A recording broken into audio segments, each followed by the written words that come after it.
KULR stock, is this the right time to buy? I'm going to answer everything around that in this short 1-minute video, so watch till the end. KULR Technology Group is already 9% down. Where the heck are we heading next? Actually, it's in a very beautiful demand zone. Although we had a little correction, it does not matter quite much because I'm honestly very juiced up.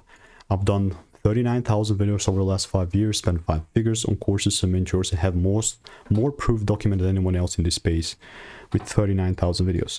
Generally speaking, if you're not a believer, that's where I pull up here and show you the proof of my demonstration, where previously I was long.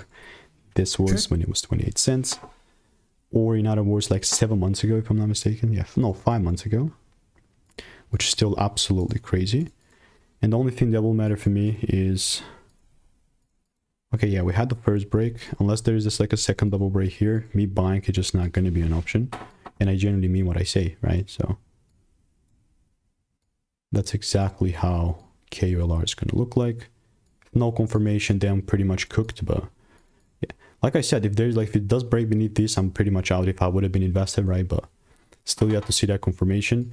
I mean, we've been holding on for dear life, but I'm not going to just get attached, because with the right risk management, you know, even just like 1 L does not mean that much, because previously, like, I took 4 separate occasions longs and then 2 losses, which is part of the game. But if you want to make more money trading in a simple and lean way and want to stay tuned regarding KULR, click the first link in the description. It's free newsletter.